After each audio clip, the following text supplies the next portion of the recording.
Hola, ¿qué tal? Muy buenas noches. Bienvenidas, bienvenidos a Pulso Político en Canal TVU. Queremos conversar hoy del trabajo de la Convención Constituyente, que está en una etapa muy importante, dándole forma al borrador, estructurando lo que va a ser el texto final. Y hoy tenemos un panel de lujo acá en nuestro estudio. Nos acompañan dos convencionales constituyentes. Loreto Vidal, convencional del Distrito 20. ¿Cómo le va, Loreto? Bienvenida. Hola Francisco, muy bien. Muchas gracias por la consideración al extenderme esta invitación. Y también nos acompaña don Bastián Lavé, convencional constituyente también del Distrito 20. ¿Cómo estás, Bastián? Muy bien, buenas noches y gracias por la invitación, Francisco.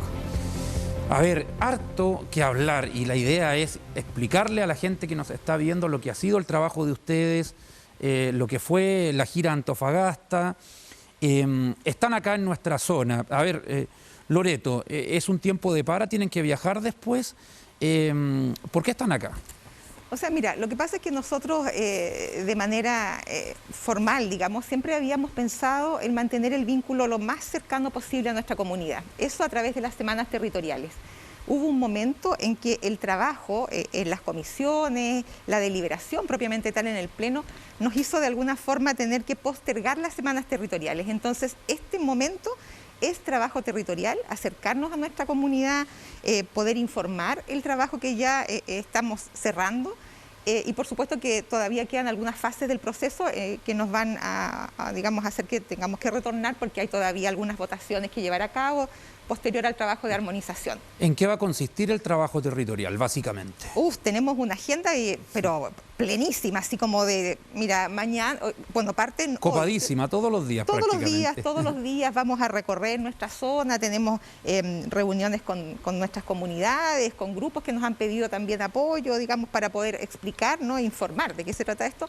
Así que tenemos ahí, bueno, en nuestras redes también está todo calendarizado, y de manera presencial principalmente, pero también a través de plataformas, digamos, interactivas que nos permitan también acercarnos a aquellos grupos un poco más distantes, ¿no? Pero está todo agendado, trabajo intenso. Bastián, ¿hay cansancio o hay entusiasmo? ¿O de las dos? Sí, de las dos, porque han sido meses complejos, evidentemente el trabajo acelerado de la Convención Constitucional ha generado desgaste en términos humanos, podríamos señalarlo, porque hay un producto político que se generó a partir de amplios consensos, de diálogo dentro de un espíritu democrático, y eso en tiempo récord. O sea, el tiempo efectivo de creación de normas y de elaboración y aprobación de normas constitucionales fue alrededor de 7 meses, sin contar los meses de la elaboración del reglamento de la Convención Constitucional. Pero a pesar del cansancio que tenemos, también hay entusiasmo porque, como decía bien Loreto, volvemos al territorio, volvemos a reencontrarnos con nuestra comunidad, con la sociedad civil. Sabemos que ese vínculo no se ha perdido, pero lo venimos a reforzar ahora a partir de esta última etapa, que es una etapa básicamente de informar, de difundir sobre la Convención, particularmente de la aprobación ya del borrador de texto constitucional, que está disponible para todas las personas.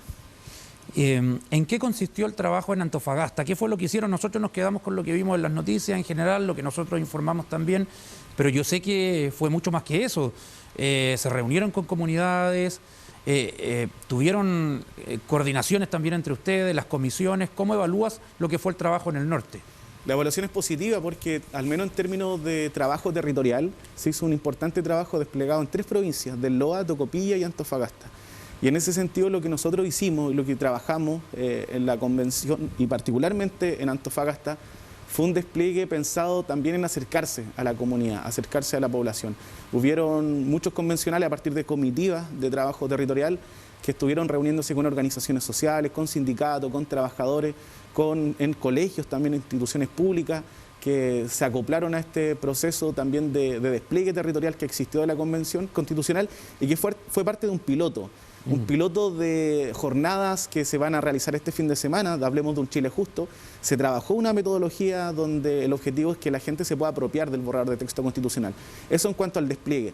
Pero por otro lado también funcionaron las comisiones, que son las 3 comisiones que están instaladas y que son parte de la última etapa de este proceso de la Convención. La Comisión de Armonización, la Comisión de Normas Transitorias y de Preámbulo. Esas comisiones trabajaron, recibieron autoridades públicas también para recibir su aporte y así también proponer al Pleno de la Convención propuestas para esta última etapa del proceso constituyente. Prácticamente no han tenido respiro. ¿Les hubiese gustado ir a más regiones, Loreto, pero no alcanzaban los tiempos? Indudablemente, yo creo que eso fue siempre uno de los grandes desafíos, ¿no? Mientras más alcance podríamos haber tenido con nuestra comunidad, le íbamos dando poco a poco más legitimidad al proceso. No obstante, digamos, uno tiene que también ajustarse a la realidad y era imposible hacerlo, digamos, pero dentro de las posibilidades que tuvimos, procuramos hacer el mayor despliegue, ¿no?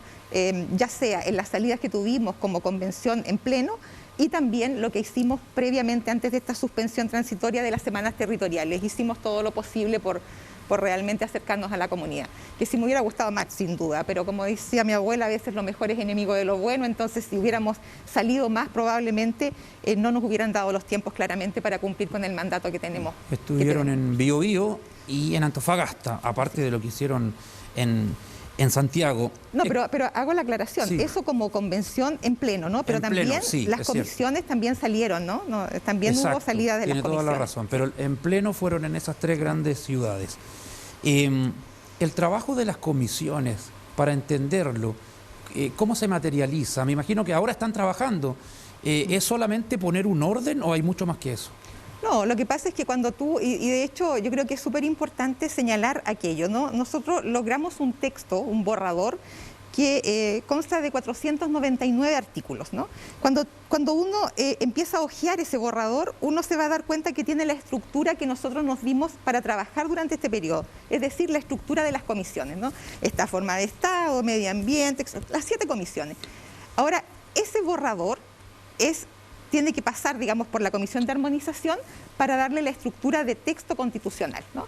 No obstante, y es bueno decir, no es que vayamos a cercenar algo porque no está dentro de las facultades de armonización, sino que más bien agrupar los temas para que sea más comprensivo. Darles coherencia. Claro. Más coherencia, ¿no? Porque estuvimos trabajando en comisiones temáticas, cada uno de los convencionales, y fuimos sacando el articulado, que es lo que está en este momento disponible como, comillas, borrador. Pero claro, porque uno dice un borrador es como algo que vamos a poder mejorar. Lo que vamos a hacer es darle la estructura, armonizarlo en el fondo, ¿no? Sí. Bastián, ¿eso tiene plazos? Sí, por supuesto. El plazo que tenemos es el 4 de julio. O sea, el 4 de julio nosotros tenemos que entregar un texto constitucional a la población para someterlo a un plebiscito. Es el plazo de la Convención Constitucional. Se viene un periodo de últimas semanas. Ahí se cumple un año. Exacto, de votación del Pleno. O sea, todas las propuestas de las comisiones, porque son 3 comisiones, no solamente armonización. También está la Comisión de Normas Transitorias, que en el fondo lo que busca es el tránsito de una constitución a otra, porque sabemos que hay cambios y transformaciones importantes en esta nueva constitución que recogen las demandas sociales, pero entendemos que también tiene que haber una transición. Y esa transición tiene que ser responsable, tiene que ser con los tiempos adecuados. Entonces hay una comisión justamente de normas transitorias que está avanzando en esa línea y también una comisión de preámbulo, donde el texto inicial que va a dar origen a este proceso o en el fondo al texto final, va a tener también un texto al inicio que va a introducir la propuesta constitucional. Las últimas semanas van a ser semanas de votación. Entonces todas las propuestas de estas 3 comisiones van a llegar al Pleno de la Convención y siempre es el Pleno quien decide quién toma la última palabra. ¿Cómo podrías definir la propuesta de nueva Constitución que tenemos? Yo creo que es una propuesta coherente, una propuesta transformadora, responsable y que toma en cuenta los desafíos históricos de las problemáticas en Chile. No solamente las demandas sociales que vimos a través de la movilización el año 2019, sino que se hace cargo también de un Estado ausente, un Estado que no se hizo presente durante mucho tiempo de las demandas sociales, pero también de generar una estructura democrática, una redistribución del poder, tanto a nivel regional, con esta propuesta de Estado regional, con este nuevo sistema político, con nuevos sistemas de justicia, pero también con principios muy coherentes que hablan sobre una sociedad democrática, una sociedad ecológica, donde está la igualdad sustantiva presente, donde está también un Estado democrático con mecanismos de participación, donde la población va a poder, por ejemplo, presentar iniciativas populares de ley. Es un cambio importante, pero también recorre el largo camino, los grandes desafíos que ha tenido la sociedad en Chile y las grandes demandas sociales, que creo yo están muy bien plasmadas en este texto constitucional. ¿Qué opina de eso, Loreto? ¿Qué borrador tenemos? ¿Qué propuesta tenemos? Tenemos la propuesta que podemos tener, ¿no? Esa es mi visión respecto de aquello. Yo voy a ser tal vez un poco más crítica, ¿no?, respecto de esta pregunta. Creo que cuando tú has estado durante muchísimos años, y lo estuvimos, haciendo una especie de obediencia no deliberante, y cuando tienes la posibilidad de plantearte como comunidad, como persona, de pronto la emocionalidad, bueno, te puede salir un poco mal, ¿no? Y ahí, cuando nosotros nos reunimos a hacer este texto, como yo siempre digo, ahí estaba Chile entero, con sus dolores, sus temores, sus sueños y todo eso. Entonces, puede que no tenga a lo mejor esa perfección que muchos quisieran, pero es la propuesta que podemos entregar ajustada al siglo XXI para los desafíos que vienen y sin duda, concuerdo totalmente con mi compañero, literalmente un giro copernicano, ¿no? Esto es otro momento del tiempo, ¿no? Es una mirada a futuro, es una mirada responsable, respetuosa. ¿Es revolucionaria o no le gustaría definirlo así? Bueno, sí, revolucionaria, ¿no? Pero yo creo mucho en la revolución del amor. Y yo creo que ahí están las bases de esta nueva propuesta, ¿no? Porque aquí estamos mirando, pasamos desde la competencia a la colaboración, pasamos desde el individualismo a la solidaridad, pasamos aquello que muchas veces se nos olvida, ¿cierto?, de que en realidad aquí ya no es el tiempo del yo o el tú, es el tiempo del nosotros. Creo que eso es lo que está plasmado ahí, con más o menos matices, con maximalismo, dicen algunos, pero bueno, es la realidad que teníamos, ¿no? Y es lo que pudimos hacer, y no tengo duda, haciéndome cargo de lo que voy a decir, ¿no? Si no el 100%, a lo menos una enorme cantidad de compañeros tratamos de sacar todos los días nuestra mejor versión como seres humanos, como personas, y bueno, con todo lo que significa ponerse de acuerdo entre tantos, ¿no? Hay temas que, a ver, definir cuál es más importante que el otro a lo mejor sería injusto, pero en todo hay pilares. Yo le pregunto a Bastián Lavé, ¿cuáles son los pilares de esta propuesta de nueva Constitución? Sí, hay varios pilares y en realidad esta transformación o este cambio de modelo es superar el modelo de Estado subsidiario que existe hoy en día en Chile hacia un Estado social y democrático de derecho. Y eso es parte del primer artículo. De hecho, en principios constitucionales, el primer artículo justamente plantea de que Chile es un Estado social y democrático de derecho. Y esa es la columna vertebral. Y a partir de esa lógica surgen varios pilares. Entre ellos tenemos el Estado social, donde habla particularmente de los derechos sociales, salud, educación, previsión social, el tema de derechos laborales también tan relevante, y también el rol que va a tomar el Estado en la economía, que es un rol absolutamente diferente, un rol mucho más activo. También tenemos otro pilar, yo diría a mi juicio, que es el Estado democrático, que son los mecanismos de participación, ya no solamente la democracia representativa, sino que vamos a tener iniciativas populares de ley, referéndum y derogatorias también de ley, que avanza justamente en la participación social.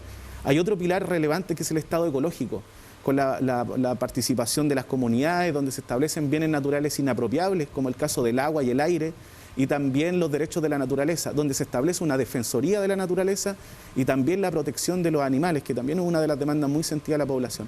Y asimismo, otro pilar, diría yo, la interculturalidad, la plurinacionalidad, que reconoce a sus pueblos originarios, porque la plurinacionalidad, y me gustaría ser muy enfático en eso, es algo que existe en Chile. O sea, en Chile conviven otras naciones. Negarlo, podríamos seguir negándolo, como hasta el día de hoy el Estado chileno ha negado la existencia de otros pueblos. Esos pueblos existen, tienen una historia y viven en este territorio. Lo que hace la plurinacionalidad es reconocerlo, solamente eso. Siempre dentro de la unidad del Estado, que es algo explícito que queda en esta Constitución. Y también la igualdad sustantiva, que habla evidentemente del rezago de los grupos históricamente excluidos, particularmente de las mujeres, con la incorporación derechamente a la vida política, donde todos los órganos van a ser paritarios de ahora en el futuro. Al menos lo que está planteando el texto constitucional va justamente en esa línea. El debate en su momento fue arduo, conflictivo incluso.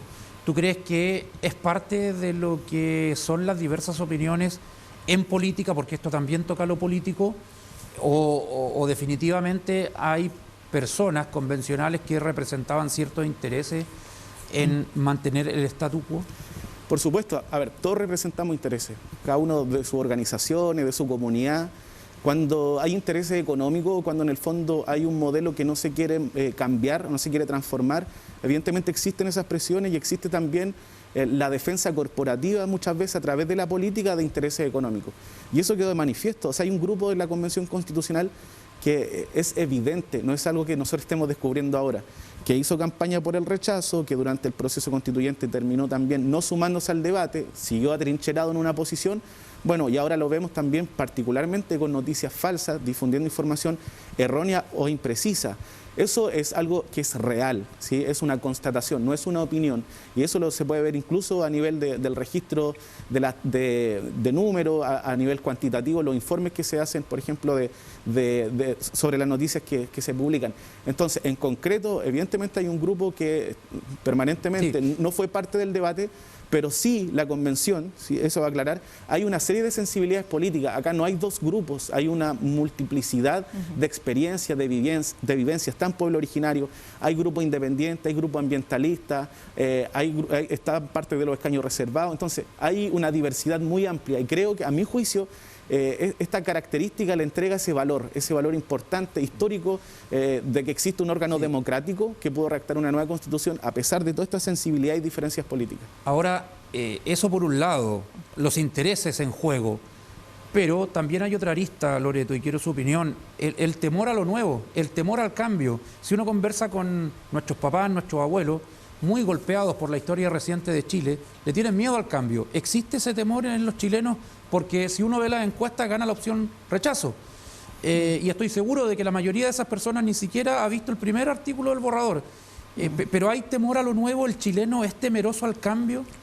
Mira, yo creo, Francisco, que en realidad no voy a personalizarlo solo en el chileno, ¿no? Los seres humanos, en términos generales, somos bastante resistentes al cambio. Y básicamente eso tiene una base cerebral, ¿no? Nos gustan más las certidumbres. Cuando nos enfrentamos a la incertidumbre, que implica necesariamente algo distinto, algo nuevo, eso nos genera mucha tensión. Y yo creo que en esa posición estamos en este minuto. Si le sumas a eso justamente, mira, cuando estuvimos en Antofagasta por primera vez mostramos el resultado del trabajo de la convención. Y sin embargo, hace 10 meses atrás ya se empezó a rechazar algo que todavía ni siquiera existía. Entonces es bastante poco razonable. Entonces yo creo que sí, se suma ese temor al cambio, pero yo apostaría más a que somos un país que ha logrado a través de este proceso recuperar confianzas, con todos los matices que esto haya podido tener, ¿no? Yo lamento mucho, y tomándome un poco de la pregunta que le hacías a Bastián, lamento mucho el equívoco, ¿no?, de algunos de nosotros como constituyentes. Yo creo que uno tenía que ir con su humanidad, dejando en la casa los personajes y ir la persona a ponerse a disposición. Yo creo que hubo también mucho de aquello en eso, ¿no? Y eso no nos hacía bien, no nos hizo bien y no nos hace bien. ¿Se lo hicieron saber a esas personas? O sea, mira, la verdad es que yo no soy de hacer la conversa solo en un micrófono, ¿no? Yo con cada uno de mis compañeros que en algún momento fueron a lo mejor un poco ofensivos o tenían un debate que estaba muy poco a la altura de lo que estábamos, conversé con todos de manera personal, pero bueno, también uno ahí tiene que empezar a entender que hay que legitimar al otro tal cual es, te guste o no, ¿no? Y eso es una realidad porque viene de un contexto biográfico que uno ni siquiera conoce.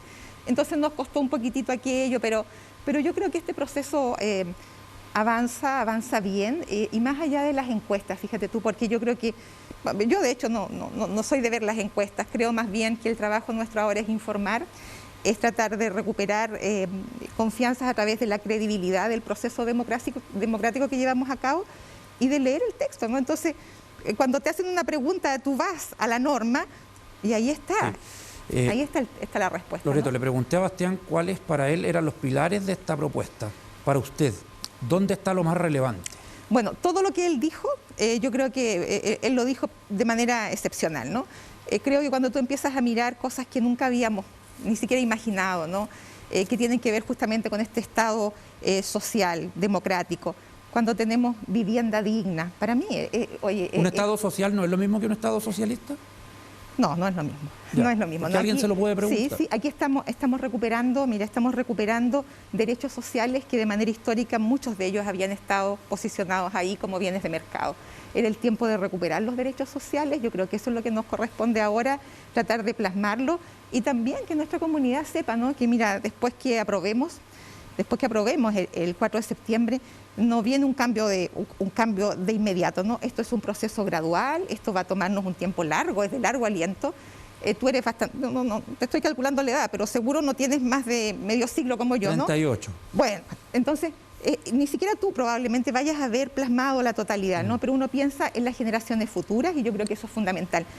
Los pilares que él dijo son para mí fundamentales y no sé, dotar incluso a nuestra comunidad de una herramienta para la paz. Y yo siempre digo, posibilidad de hacer instancias de deliberación que quedaron plasmadas ahí en la Constitución. Me estoy refiriendo al Consejo Nacional de Bioética, por ejemplo, deliberar para llegar a acuerdos, para entender las opiniones distintas, y no todo se tiene que llevar a cabo a través de manifestaciones que también tienen validez, pero que a veces se podrían evitar con un buen diálogo, ¿no? Muy bien, vamos a seguir hablando con los convencionales constituyentes que están en el estudio acá en Canal TVU. Vamos a una pausa y ya volvemos.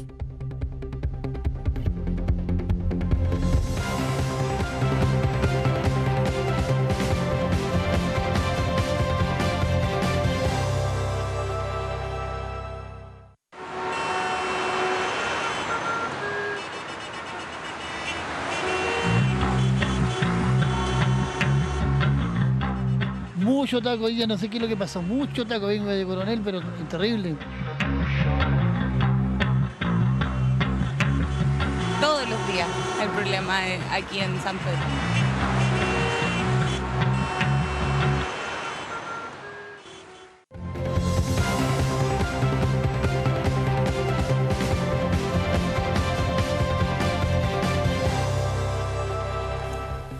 Seguimos en Pulso Político por TVU. Bastián Lavé,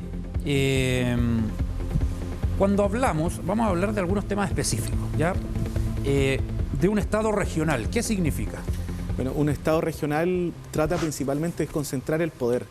En Chile, históricamente, el poder ha estado asociado a la gran élite santiaguina y desde ahí se han decidido, las decisiones más importantes han surgido de ahí para la vida del resto del país, del resto de los territorios. Entonces, principalmente el Estado regional busca desconcentrar el poder político. ¿De qué forma? Entregando mayores atribuciones al gobierno regional, a las asambleas regionales, que vienen a reemplazar al Consejo Regional actual, ¿sí? Entonces, también aclarar ese punto. Va a haber una asamblea regional que va a tener mayor capacidad de decisión en su territorio. Es como el CORE, pero con más facultades. Exacto. Las facultades, principalmente los gobiernos regionales, son potestades reglamentarias. Un poco como para señalar a la gente, cualquier ley que existe, cualquier ley en Chile que se dicta, necesita un reglamento para su implementación. Bueno, las leyes que pueden ser de carácter nacional o que pueden ser de carácter regional, esa potestad reglamentaria de su implementación va a ser parte ahora de los gobiernos regionales. Asimismo, las comunas también existe una mayor redistribución de sus funciones en ámbito político. Pero quizás el elemento importante que otorga el Estado regional, más allá de esta redistribución del poder político, es también la redistribución fiscal. Hay una descentralización fiscal. ¿Eso qué permite en el futuro? Que, por ejemplo, se puedan cobrar tributos o impuestos a nivel regional o a nivel local, que evidentemente es un avance importante, impuestos verdes entre ellos. También mayor capacidad, en este caso de los estados regionales, de poder decidir en el fondo qué es lo que se quiere construir, qué es lo que se quiere hacer, algún tipo de proyecto. Y eso viene muy de la mano con la creación de empresas públicas, que creo que también es una novedad interesante, porque habla de la participación del Estado, pero no del Estado centralista, sino que crear empresas públicas a nivel regional y a nivel comunal entregan también mayores facultades de avanzar y dar un salto importante en torno a cómo se decide al interior de los territorios y cómo las políticas públicas también se pueden aplicar a través de las particularidades, porque sabemos que crear una empresa regional en Aysén o en el Biobío o en Arica es diferente, tiene sus diferentes características, tiene sus diferentes necesidades. Bueno, de esas necesidades el Estado regional lo que se hace cargo es que las problemáticas que existen en los territorios se puedan resolver primero por la comuna, después por el gobierno regional, y si ya la comuna y el gobierno regional no se pueden hacer cargo, bueno, el Estado central podrá hacerse cargo de eso. Pero invierte un poco la lógica, porque hoy en día es todo al revés. Lo que no puede solucionar Santiago, lo resuelven las regiones y así las comunas. Entonces, cambiar esta lógica va a permitir que la llegada de las personas hacia el municipio ya no sea para derivar funciones, sino que básicamente sea para solucionar. Pasamos de administraciones locales a gobiernos locales, y eso creo que es un punto muy, muy relevante. ¿Y cuál es la institución que reemplazaría al Senado? Bueno, la Cámara de las Regiones. ¿Que no es lo mismo que la Asamblea? No es lo mismo, no es lo mismo. ¿Cuál es el alcance de esa? O sea, bueno, yo creo que ahí también va a tener la posibilidad de generar legislación ajustada a la realidad local, incidir también en el tema presupuestario, que yo también creo que eso es importante. Hay ahí un tema con los quórum que también va a ser importante señalar, digamos, pero igual yo creo que hay una cuestión, y nos ha pasado mucho, nos pasó mucho cuando estuvimos en Antofagasta. La gente dice, bueno, ¿y qué van a hacer ustedes? ¿Cómo lo van a hacer? Bueno, nosotros, los convencionales, ya estamos en artículo mortis, ¿no? Estamos a punto de disolvernos como órgano, y luego viene todo el proceso legislativo, ¿no? Que ahí van a afinarse el cómo y el qué. Y yo creo que eso es algo de lo que tenemos que hacernos cargo. La legislación y las estructuras ya no es una labor que va a determinar este órgano que ya está, digamos, llegando a su fin. Y también es súper relevante aquello, ¿no? Yo creo que nosotros tenemos que empezar a cambiar un poco el lenguaje, ¿no? Ya no se trata de los convencionales, el protagonismo que pudo haber tenido este órgano ya termina, ¿no? Ahora nosotros de alguna manera entregamos la posta y va a tener que ser nuestra comunidad la que va a tener que decidir y va a tener que darle la legitimidad o no al proceso que nosotros llevamos a cabo a través de esta representación que tratamos de... Pero el rol de esta Cámara de las Regiones no es un contrapeso a la Cámara de Diputadas y Diputados, no es una segunda Cámara, no es que esté arriba. No. ¿Cómo encaja en el sistema político? O sea, de alguna manera es como podríamos decir que es una especie de espejo, ¿no? Es como un espejo, pero con atribuciones absolutamente diferentes. No es como el contrapeso, ¿no? No es esa la analogía, ¿no? Ya. Claramente no es esa una analogía. segunda Cámara poderosa como la que hay ahora. Bastián, ¿cómo lo podrías dar a entender? Sí, es que en el fondo lo que se plantea es un modelo asimétrico, ¿sí? Donde la Cámara de las Regiones toma principalmente aquellas demandas o justamente territorialmente toda la legislación, todo lo que tiene que ver directamente con la política territorial o regional, es asumida por la Cámara de las Regiones y que dialoga con el Congreso de Diputadas y Diputados. Pero en ningún caso, por ejemplo, es una Cámara revisora, que es el gran problema que hoy existe en el Senado. Claro, muchos proyectos llegan, se demoran mucho tiempo, entonces esa facultad de legislar a nivel nacional pertenece al Congreso y la tarea que tiene principalmente la Cámara de las Regiones es poder hacerse cargo de las leyes regionales. Por eso el Estado regional, tanto la Asamblea Regional, que es esta que reemplaza al CORE, como también la Cámara de las Regiones van a permitir también avanzar a partir de las políticas locales hacia, a nivel nacional, poder dialogar derechamente y también en igualdad de condiciones respecto a las políticas del futuro. ¿Esto existe en otros países? ¿O se está innovando? Sí, hay cierta innovación, pero por ejemplo, la figura que existe de asimetría de ambas cámaras existe en otros lugares, pero esta innovación que se da justamente toma los elementos correctivos, los elementos que han sido difíciles de comparar a nivel del unicameralismo, porque no es un unicameralismo, sino que también entrega atribuciones a nivel regional que permitan también avanzar, generar un término medio en ese sentido. No hay un cambio, podríamos decir, del cielo a la tierra, no es un cambio absoluto en 180 grados, sino que también existen algunas facultades para que sea una Cámara que tenga atribuciones, pero que también esté supeditada de alguna forma a quienes realizan las leyes, sea efectivamente el Congreso de Diputadas y Diputados. ¿Ven cierto celo de los parlamentarios, sobre todo de los senadores, que se han resistido muchos de ellos a estos cambios, Loreto? Yo creo que el mismo que tienen, todos aquellos que de alguna manera sienten un poco el peso, como tú bien dijiste, de la innovación, ¿no? Nosotros luchamos con eso también, porque es muy difícil construir algo cuando no tienes en el derecho comparado, no estaba hecho en alguna otra parte, y nosotros en realidad fuimos bastante visionarios en algunos aspectos, ¿no? Respondiendo a la necesidad país. Y creo que, no sé, al final, primero decir que hay que dar tranquilidad porque este proceso no va a ser inmediato, esto va a llevar un tránsito y aquí el servidor público, ¿no? Senador, diputado, quien sea, seguramente va a tener la posibilidad de aportar desde la posición que le corresponda en el momento que sea, a través de estas nuevas estructuras que estamos generando, ¿no? ¿Ustedes también? ¿Usted se abre a participar en 8 organismos? Porque me imagino que a muchos les quedó gustando esto, y lo digo de buena manera, que se entienda bien. Sí. El hecho de aportar representando a gente, ¿por qué no hacerlo? Mira, yo no sé, yo creo que incluso... ¿Y no tenerlos como diputados a futuro? Sí, no lo sé, yo debo decir... ¿O usted quiere descansar, Loreto? Dígame la verdad. No, yo soy la mujer que no descansa. No soy de las que descansa. ¿Futura diputada o no? No creo que sea bien cerrarse a ninguna posibilidad. Yo creo que uno tiene que estar donde puede servir mejor.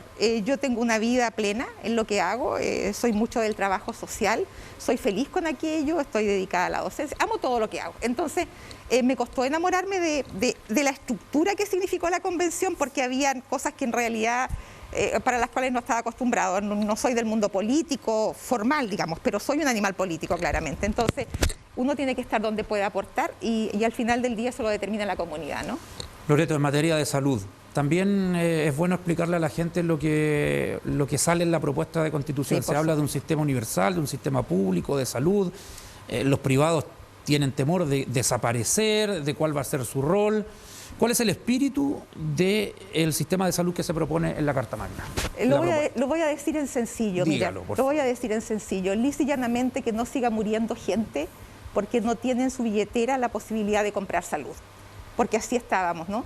Y yo creo que eso es fundamental. Un sistema, y aquí es importante, en ningún caso se está vetando a los privados, ¿no? Pero el hecho de que tú puedas optar aquello no significa que si no tienes los recursos vayas a tener que finalmente morirte esperando o estar eternamente en un sistema que no te responde. Y yo creo que ahí vienen cambios importantes. Yo además tengo una parte de mi cerebro no sanitario y estoy fascinada con la propuesta, ¿no? Cuando yo miro la Constitución que tenemos hoy, ¿no? Que en una parte muy sintética habla del derecho al acceso y a elegir el prestador de salud, y ahora tenemos en esta Constitución desde el derecho a la muerte digna, el derecho a los cuidados paliativos, que están ahí plasmados en la Constitución, es decir, el derecho a morir acompañado y sin dolor, el derecho a la salud mental. El año 2050 ya está determinado, la gran pandemia del 2050 va a ser los problemas de salud mental que se agudizaron más con la pandemia. Tener acceso a aquello es pleno, ¿no? Entonces yo creo que viene un cambio importante ahí, más equidad. Al final del día es eso, ¿no? Un sistema mucho más equitativo o finalmente equitativo como nunca lo habíamos tenido. ¿Qué va a pasar con la ISAPRES, Bastián? Las ISAPRES van a seguir existiendo, pero ya como un seguro complementario. Yo creo que eso hay que ser muy claro. Y no solamente la convención... Pero sus bienes, sus instalaciones, sus clínicas, ¿van a pasar a ser parte del sistema público? ¿O van a quedar así, pero bajo un nuevo rol, que sería el de seguros complementarios? Es que hay que distinguir entre prestadores y seguros. Yo creo que eso es lo primero. Quien genera una prestación puede ser un hospital, una clínica, cualquier centro que ofrece el servicio, y eso está asociado a un seguro, que puede ser privado o puede ser público. En este caso, la ISAPRES es parte de un seguro y lo que está planteando la Convención en su borrador es que sea un seguro complementario. En cambio, las prestaciones y los prestadores explícitamente se señalan que tanto privados como públicos, la ley va a determinar cuál va a ser su integración al Sistema Nacional de Salud. Entonces, las clínicas, las instalaciones van a seguir existiendo. De hecho, hay declaraciones por parte también de algunos profesionales, algunas personas que están vinculadas al mundo de las clínicas, que claro, estaban mostrándose a favor de las propuestas de la indicación en su momento cuando estamos discutiendo en derechos fundamentales, y eso quedó plasmado en la nueva Constitución. Entonces, el cambio que viene acá finalmente es todas las cotizaciones que realicen a nivel individual, porque cotización obligatoria y también rentas generales de la nación, vayan a un fondo común, porque eso es algo que lo plantea el Banco Interamericano de Desarrollo, lo plantea la OMS y todas las universidades públicas, incluida la Universidad de Chile y la Universidad Católica. Entonces, la lógica que se está pensando este Sistema Nacional de Salud es algo que a nivel de derecho comparado existe en gran parte del mundo y que evidentemente genera beneficios directos, particularmente a la población más vulnerable. Chile es una anomalía hoy en términos de salud y eso es lo que nosotros estamos corrigiendo en esta nueva Constitución. En materia de educación, ¿qué vamos a tener? Bueno, ahí también tenemos cambios importantes. Gran tema también. Exacto, porque se establece un Sistema Nacional de Educación Pública, ¿ya? Y al establecer un Sistema Nacional de Educación Pública permite el acceso gratuito a todos los niveles, y este nivel incluye el nivel parvulario hasta el nivel de educación superior. ¿Hoy no se da? Hoy no se da porque el sistema que existe hoy en día, y eso también hay que generar esta... De repente uno se queda con el eslogan, ¿no? Si exacto, hay derecho a la educación. Exacto, hay derecho a la educación. Y hay gratuidad en la educación. Exacto, superior. pero el acceso es muy importante. Hay principios no discriminatorios en torno al acceso. Entonces, para el futuro, hay principios de inclusión, hay principios de no discriminación, eso no solamente permite que acceda la población a la universidad, porque hoy en día podemos decir, claro, el acceso es abierto a todos, pero si tú te fijas, los porcentajes de estudiantes que vienen de liceos públicos frente a los que vienen a liceos privados, los que ingresan a la universidad, sigue siendo finalmente una gran diferencia. O sea, nosotros vemos que finalmente paga la educación, tiene una mejor educación y puede ingresar a mejor educación al nivel superior. Eso se quiere romper y eso se rompe bajo la lógica de justicia. Y la justicia establece principios en términos de educación, de acceso a todos y todas y también de no discriminación. Y otro punto que me gustaría agregar, Francisco, tiene que ver con el financiamiento. En Chile el financiamiento de la educación también es una anomalía, porque es un sistema de voucher, de un cheque. La educación, ¿cómo se financia? A través de la asistencia y por estudiante. ¿Qué es lo que se plantea en esta nueva propuesta, particularmente para la educación pública? Se plantea un financiamiento directo, permanente y basal a los establecimientos educativos. Y eso incluye la educación parvularia y también la educación superior. Entonces hay un cambio de paradigma. ¿Cómo se va a financiar? Se va a financiar a través de recursos permanentes, que rompe un poco la lógica del individualismo, de este cheque que se da por cada estudiante, por cada asistencia, y que los profesores sabrán, y los que me están escuchando, saben que ese es uno de los grandes problemas que tiene nuestro actual sistema educativo. ¿Se sepultaría, Loreto, el lucro en la educación? Bueno, ese es uno de los grandes desafíos, ¿no? Yo creo que eso es impresentable, ¿no? Desde mi perspectiva, por lo menos, no, porque es un derecho social. Ahora, tú dijiste algo que me hace ruido y creo que es válido rescatarlo, ¿no? Tú dijiste, bueno, pero hay mucho eslogan, ¿no? Si en realidad siempre tenemos educación gratuita. No de ustedes.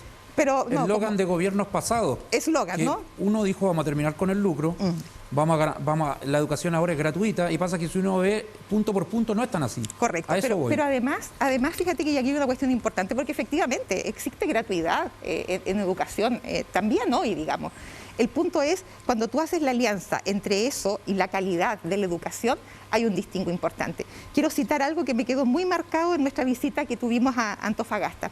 Estuvimos en una actividad con niñas, niños y adolescentes, y en algún momento en una de las actividades les dijimos, bueno, ¿cómo es la escuela que sueñan?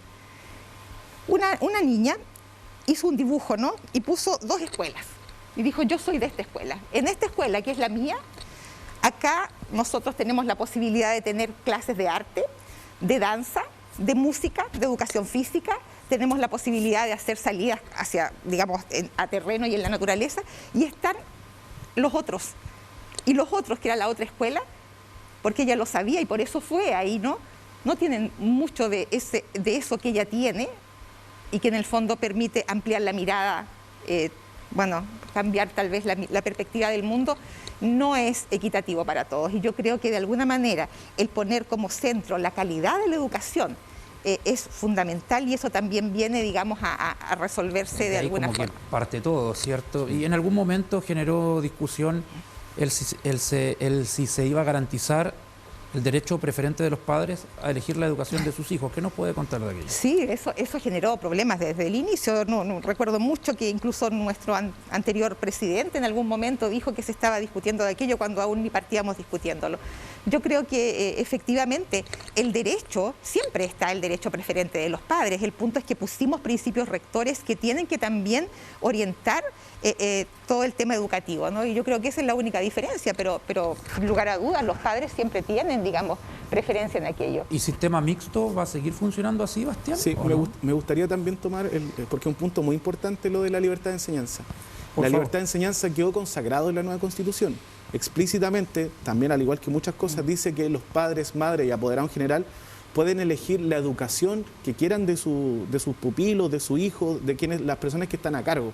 Y eso quedó en la nueva Constitución. O sea, hay libertad de enseñanza, en ese sentido libertad de enseñanza hay, y también hay libertad de cátedra, entendida también como la libertad de profesor y profesora a poder enseñar, también sin ningún tipo de prohibición. Eso está dentro de la nueva Constitución.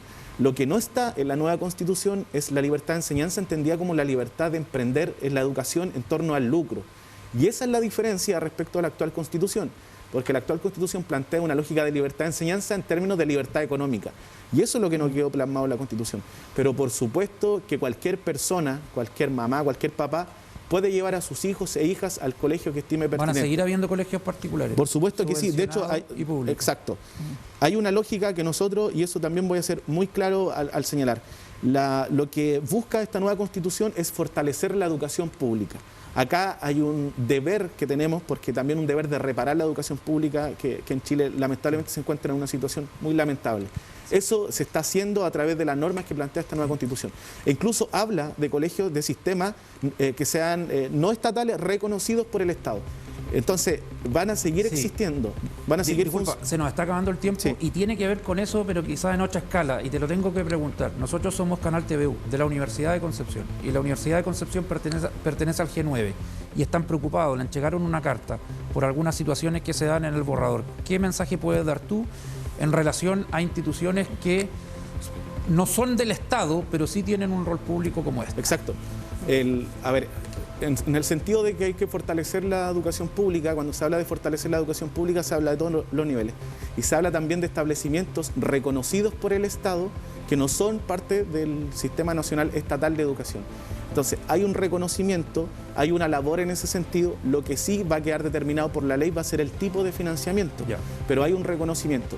Y mientras no exista una nueva ley, el sistema de financiamiento, el que sigue funcionando hasta el día de hoy. Entonces, evidentemente hay que generar alguna adecuación. Pero sí se reconoce ese legado de rol público. Por supuesto que sí. Pero sí, mira, pero si además estamos, como tú bien lo dices, ¿no? Estamos en la casa acá, ¿no? En la Universidad de Concepción.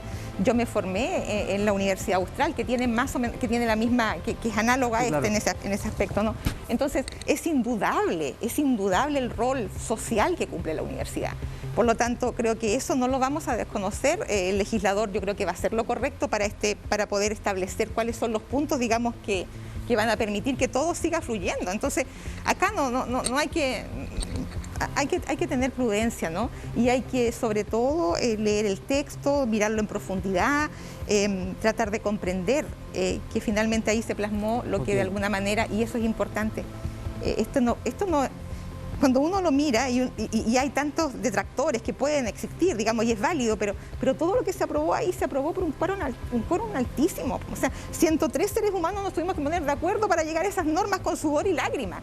Y muchas de ellas, ¿no? Incluyendo muchas de las propuestas que uno llevaba, también quedaron fuera, porque a lo mejor no tenían el consenso de todo el Pleno, pero bueno, ahí está lo que hay varias normas que se aprobaron por una mayoría clara y se pensaba que todas las normas iban a ser 2-1, 3-2 y no, se demostraron consenso.